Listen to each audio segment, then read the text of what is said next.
हे दोस्तों, आज हम जानेंगे एक गरीब किसान की अनोखी कहानी। तो इस वीडियो में बने रहिएगा। चलते हैं हम कहानी की ओर। किशोर नाम का एक गरीब किसान सूरजपुर गांव में अपनी पत्नी शोभा और 2 बच्चों के साथ रहता था। किशोर गांव के जमींदार चौधरी चरण सिंह की जमीन पर फसल उगाने का काम करता है, जिसके उसे पैसे मिलते थे। सुनिए जी, राशन खत्म हो गया है, शाम को आते हुए ले आना। शोभा, बारिशों के कारण फसल भी सही से उग नहीं रही, खराब हो रही है। जमींदार साहब इसीलिए पैसे नहीं दे रहे हैं, पर फिर भी मैं शाम तक कोई इंतजाम करता हूँ। जमींदार जी से मांगता हूँ कि थोड़े पैसे अगर पहले ही दे दे तो। किशोर खेत पर पहुँचता है। फसल काफी अच्छी उग रही थी, जिसे देख किशोर बेहद खुश हो रहा होता है कि तभी जमींदार चौधरी चरण सिंह वहाँ आ जाता है। क्या बात है किशोर, फसल तो बड़ी अच्छी उग रही है, बस अब इसे बाजार में बेचने का समय नजदीक ही है। जी मालिक, बस कुछ दिन और फिर ये फसल बाजार में बिकने के लिए तैयार हो जाएगी। पर मालिक, अभी कुछ दिन है फसल तैयार होने में और बाजार में बिकने में भी समय लगेगा। अब मेरे पिछले पैसे सब घर खर्चे में लग गए, अब मुझे घर के राशन के लिए थोड़े पैसे चाहिए थे। जरा सी तारीफ कर लो तुम लोगों की, तो तुम लोग तो सर पर ही चढ़ जाते हो। एक पैसा नहीं मिलेगा जब तक फसल अच्छे दामों में बिक न जाए। जमींदार फसल बेचने से पहले 1 रुपया भी किशोर को देने के लिए मना कर देता है। किशोर घर आ जाता है। अगले कुछ दिनों तक किशोर को घर में खर्चे की बड़ी परेशानी होती है। किशोर तो बस इसी उम्मीद पर था कि जमींदार की फसल बिकेगी तो उसे उसके काम के पैसे दे देगा। पर मानसून की शुरुआत में ही मूसलाधार बारिश का कहर पूरे सूरजपुर गाँव पर आ गया। लगातार 1 हफ्ते तक बारिश नहीं रुकी, जिस कारण जमींदार की सारी फसल खराब हो गई। पर जमींदार तो पैसे वाला था, इस बार नहीं तो अगली बार नई फसल उगा लेगा। पर उसने फसल खराब होने का सारा गुस्सा गरीब किसान किशोर पर निकाल दिया। कौन से पैसे हैं? कोई पैसे तुझे नहीं दूंगा। देख नहीं रहा, सारी फसल खराब हो गई है, मेरा भी तो पैसा लगा था। अब जब फसल नहीं तो काहे के पैसे? चल जा यहाँ से, तुझे कोई पैसा नहीं मिलेगा। बताओ जरा, एक तो यहाँ नुकसान हो गया, ऊपर से अपने पैसे मांग रहा है। चल भाग यहाँ से। पर मालिक, मैंने काम तो किया था ना, मेरी तो पूरी मेहनत लगी है, मैंने फसल की देखभाल अच्छे से की थी। इसमें मेरी क्या गलती है जब बारिश का कहर फसल पर आ गया? अरे बारिश वक्त से पहले आ गई, मैं तो फसल काटने ही वाला था। मेरे साथ साथ और भी लोगों की फसल खराब हुई है। ऐसा ना करो मालिक, मेरा तो घर इसी काम से चलता है। ऐसे नहीं मानेगा, तुझे अभी अपने नौकरों से कहकर हवेली से बाहर फेंकवाता हूँ। जमींदार के आदमी किशोर को धक्के देकर हवेली से बाहर फेंक देते हैं। किशोर बहुत रोता है। उस रात वो घर भी नहीं जाता। वही जमींदार के खेत के पास बैठा हुआ मूसलाधार बारिश में रोता रहता है। तभी शोभा उसे ढूंढती हुई आ जाती है। सुनो जी, कब तक यहाँ बैठे रहोगे? बारिश बहुत तेज है, बीमार पड़ जाओगे। घर चलो, बच्चे भी घर पर अकेले हैं, मैं सुबह से तुम्हारा इंतजार कर रही हूँ। शोभा के कहने पर किशोर घर चला जाता है, पर उसका मन नहीं लग रहा था। आधी रात के समय वो घर से उठकर वापस खेत पर आ जाता है और खराब हुई फसल देखता रहता है। अचानक उसे 2 आदमी एक बोरी को उठाकर ले जाते हुए दिखाई पड़ते हैं। आदमी हवेली के पीछे वाले रास्ते से आ रहे थे। किशोर उन्हें रोकता है। कौन हो तुम, और हवेली में ये क्या लेकर जा रहे हो? क्या तुम चोर हो? रुको जरा। अरे छोड़ छोड़, छोड़ हमें, मैं कहता हूँ छोड़, वरना तुझे जान से मार देंगे। इस बोरी में क्या है? तुम हवेली में से चोरी करके जा रहे थे, दिखाओ तो जरा, मैं तुम्हें नहीं जाने दूंगा। किशोर उन चोरों के साथ छीना झपटी कर ही रहा था कि तभी हवेली में से चौधरी चरण सिंह की बहू चीखती हुई बाहर आती है। कहाँ गया मेरा बच्चा? मेरा बच्चा कहाँ गया? मेरा बच्चा कमरे में नहीं है। सब लोग शोर सुनकर हवेली से बाहर आ जाते हैं। तभी घायल अवस्था में किशोर वहाँ खड़ा था। एक चोर भाग गया था, पर एक वहीं गिरा हुआ था। किशोर बोरी का मुंह खोलता है। बोरी में कोई और नहीं बल्कि जमींदार चरण सिंह का पोता बंटी था। बंटी, मेरा बच्चा। हे भगवान, मेरे बच्चे को ये लोग लेकर जा रहे थे। मेरी आँख खुली तो मैंने देखा बंटी बिस्तर पर नहीं है। मालिक, बड़ी मुश्किल से इसे रोक पाया हूँ। इसका एक और साथी भी है जो भाग गया। ये पीछे के रास्ते से इस बोरी में बंटी को ले जा रहे थे। वो तो मैं यहाँ पर था तो इन्हें पकड़ लिया। तुम मेरे पोते का अपहरण करके ले जा रहे थे? बताओ तुम कौन हो, मैं अभी पुलिस को बुलाता हूँ। हमने सुना था कि तुम्हारे पास बहुत पैसा है। हम इस गांव में चोरी करने के लिए आए थे, तो सबसे ज्यादा अमीर तुम ही हो, इसलिए हमने तुम्हारे पोते को उठा लिया, अब ताकि हम तुमसे इसके अपहरण के बदले पैसे ले सके। पर इस आदमी ने हमें पकड़ लिया।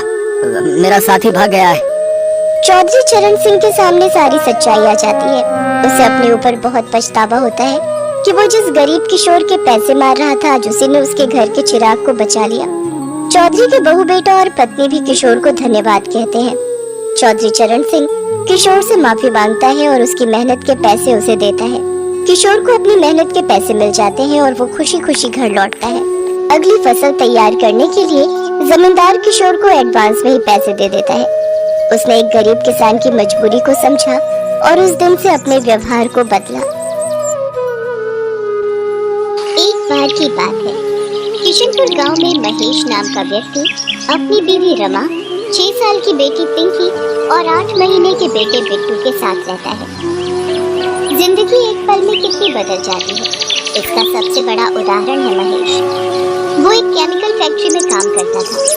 एक रात फैक्ट्री में ब्लास्ट हुआ। उसे गंभीर हालत में अस्पताल में भर्ती कराया गया। जैसे ही रमा को पता लगा, वो भागी भागी अस्पताल पहुंची। काफी गंभीर हालत है आपके पति की। हम अपनी तरफ से पूरी कोशिश कर रहे हैं, आप भगवान पर पूरा भरोसा रखिए।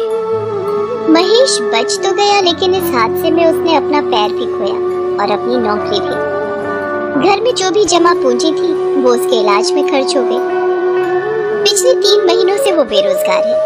इन 3 महीनों में उसने नई नौकरी ढूंढने की बहुत कोशिश की, लेकिन एक अपाहिज को कोई भी नौकरी नहीं देना चाहता था। अब तो बारिश का मौसम भी शुरू हो गया था। इस मौसम में उसे एक जगह से दूसरी जगह जाने में बहुत दिक्कत होती, क्योंकि सड़कें पूरी तरह पानी से भर जाती। आज भी वो परेशान अपने घर लौट रहा था। आज भी मुझे कोई काम नहीं मिला। सब लोग मुझसे ऐसे नजरें चुराते हैं जैसे कि मैं कोई भूत हूँ। अरे अपाहिज को जीने का हक नहीं है क्या? वो और उसका परिवार क्या भूखा मर जाए? महेश बार बार की असफलता से परेशान हो चुका था। उसका मकान मालिक 3 महीने का किराया वसूलने हर दूसरे दिन उसके घर आ जाता था। साथ ही घर खाली करवाने की धमकी भी देता था। कल शाम भी वो आखिरी चेतावनी देकर गया था। इधर घर में अनाज का एक भी दाना नहीं था। पिछले 2 दिन से पूरे परिवार ने कुछ भी नहीं खाया था। उसे कुछ भी समझ नहीं आ रहा था कि अब वो क्या करे। वो ये सब सोचते सोचते जा ही रहा था कि तभी जोरों की बारिश शुरू हो जाती है। मुझे उस चाय की टपरी के नीचे छिप जाना चाहिए। कहीं बारिश में तबीयत खराब हो गई तो लेने के देने पड़ जाएंगे। वो चाय की टपरी के नीचे जाकर खड़ा हो गया। चाय की टपरी वाला चाय के साथ पकौड़े भी बना रहा था। लोग चाय के साथ पकौड़े खाते हुए बारिश का मजा ले रहे थे। उसे पता था कि घर में कुछ भी खाने के लिए नहीं है। उसने अपनी जेब में हाथ डाला तो उसे बहुत ही बुरा लगा। 10 रुपए का पुराना नोट मिला। 10 रुपए ही है जेब में। क्या करूं मैं? हम मियाँ बीवी तो पानी पीकर भी रह लेंगे, लेकिन बेचारी पिंकी का पेट भरती रहेगी। जब मैं उसके लिए पकौड़े ले जाऊंगा तो वो बहुत खुश होगी। पहले उसने बहुत सोचा, फिर उसने उन पैसों से पकौड़े खरीद लिए। थोड़ी देर बाद बारिश बंद हो गई। फिर वो पकौड़े लेकर घर पहुंचा, लेकिन घर के बाहर पहुंचते ही उसकी आंखों में आंसू आ गए। उसके बीवी बच्चे घर के बाहर खड़े थे और उसका 8 महीने का बेटा बिट्टू अपनी माँ की गोद में लगातार रोए जा रहा था।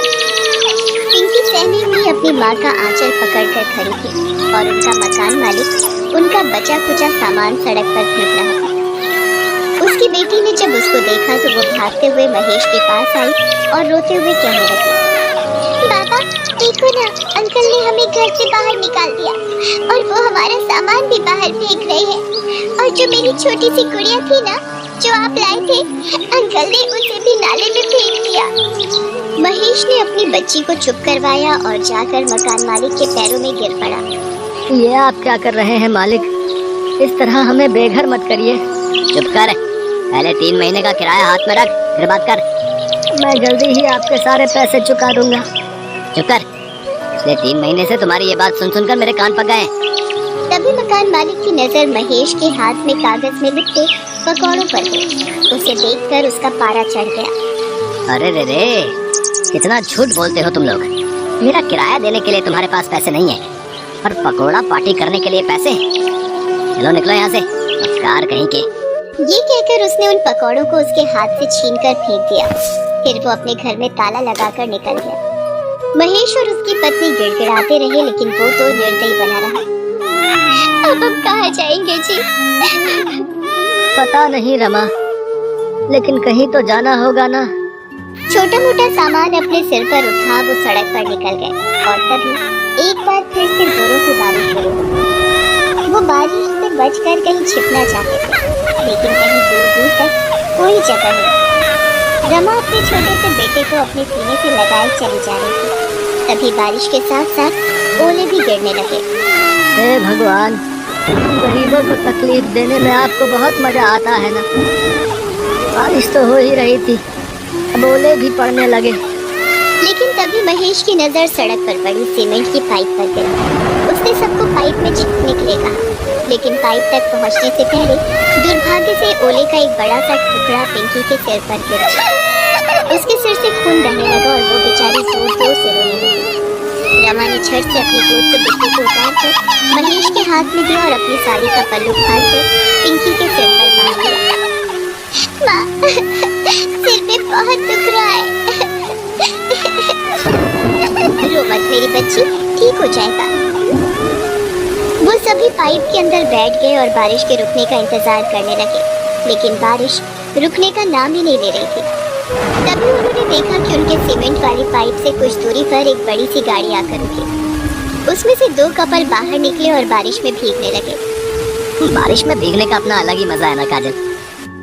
सच में अखिल, बारिश में भीगना और उसके बाद गर्मा गर्म पकौड़े खाना जन्नत सा मजा देता है। काश ये बारिश पूरी रात होती रहे तो मजा आ जाए। एक और महेश का परिवार बारिश के रुकने का इंतजार कर रहा था और दूसरी ओर कोई पूरी रात बारिश चाह रहा था।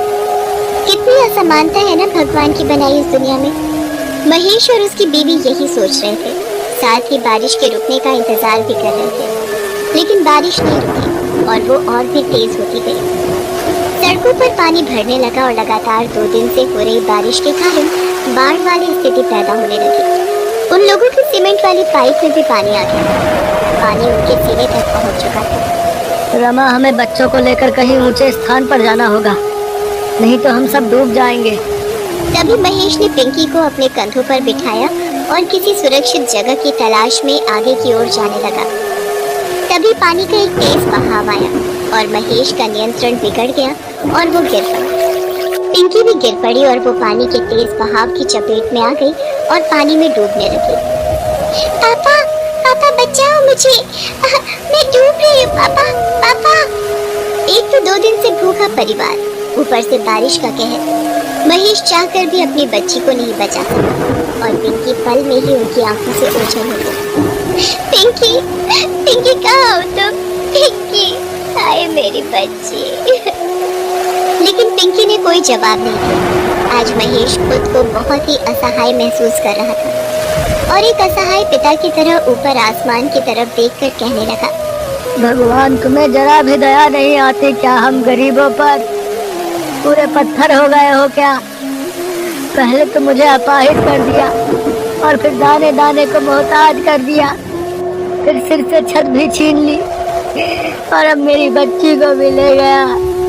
कान खोल कर सुन ले तू मेरे लिए भगवान नहीं, पत्थर है पत्थर। वे उस बाढ़ से किसी तरह बचने की कोशिश कर रहे थे, लेकिन उनके पैर जवाब दे चुके थे।